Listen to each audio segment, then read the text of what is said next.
Hey guys, today I'm going to be going over all of the changes that we will be making to our curriculum moving into the year of 24. First off is going to be the location of a couple of hook kicks. Originally we had our hook kick in the yellow belt ranking, and then we had our lead leg hook kick in the green belt. We're going to be switching those two. So now yellow belts will be focusing on learning their lead leg hook kick, and green belts focusing on learning a regular hook kick coming off of the back leg. The reason for this is that it's going to offer a smoother process of learning this technique and then evolving it as it gets more advanced. After that, we're going to be changing some names of some of our elbow strikes.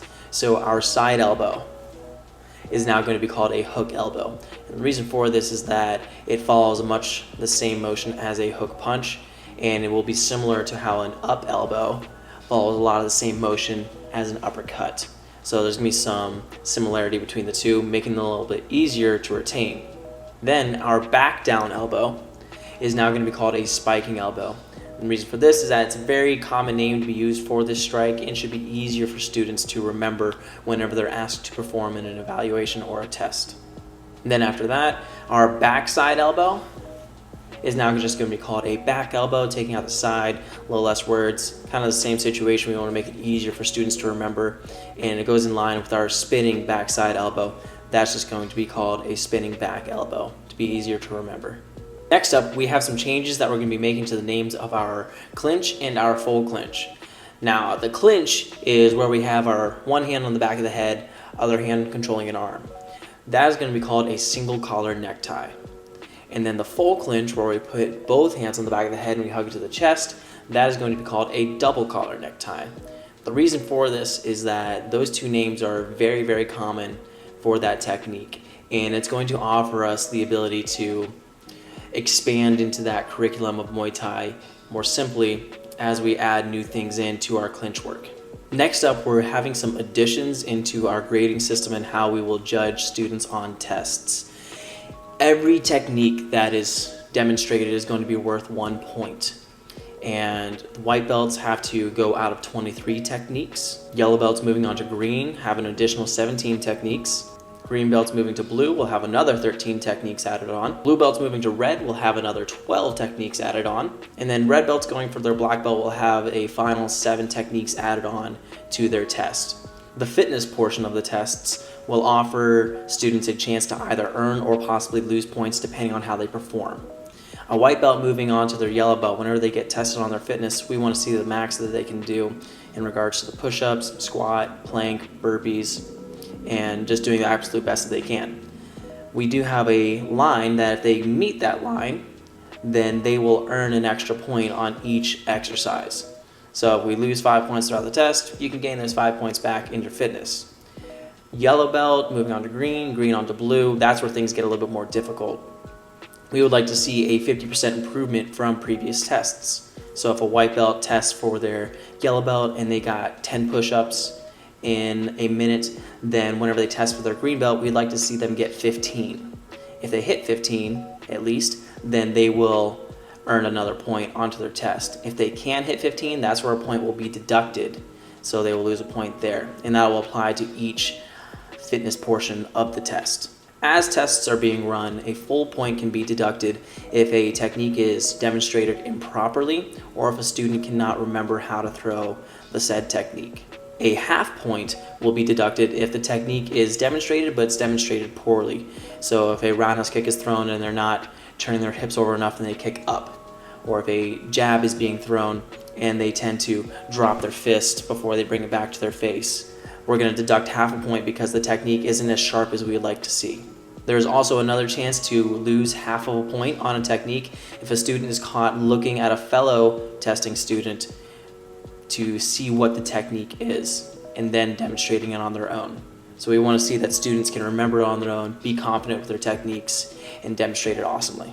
At the end of each test, when we're going over the sheets, we're going to look and do some math with the points, and we're looking for certain percentages depending on the belt rank and what we're testing for. A white belt moving on to their yellow belt, we would like to see them achieve at least 70% of their techniques being passable. A yellow belt moving on to their green belt needs to achieve 75% or higher to be able to get that green belt. Green moving on to blue needs 80. Blue moving on to red needs 85. And a red belt moving on to their black belt will need to have 90% of their techniques being passable to earn that black belt. The reason for all of these grading pieces that we're adding on is that it will allow the instructors to get incredibly detailed with each individual student so that we can help to pull out the best martial artist that they can possibly be. Also in line with testing requirements is going to be kickboxing sparring class requirements in order to test.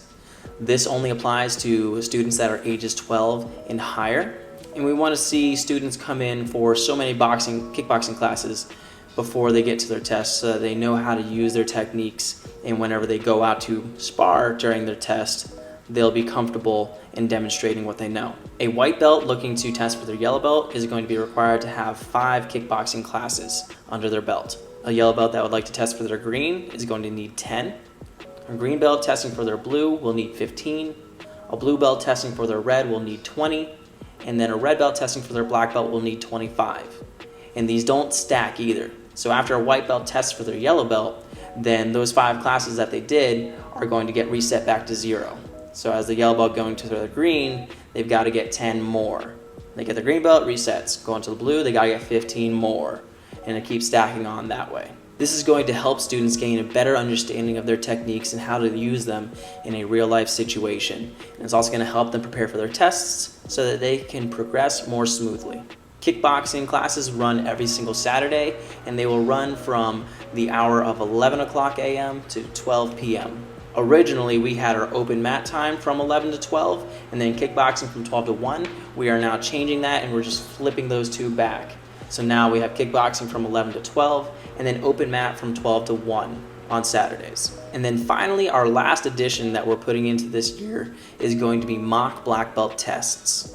Mock black belt tests are for red belts only, and this is to help prepare them for their black belt. They're going to come in and they will get to run through essentially an entire test. They do all of their techniques, they're going to do all of their fitness, they're going to do their sparring portions, and during this time they're going to get to have notes taken down on them, and we will really be able to fine-tune what they need to work on the most in order to earn their black belt.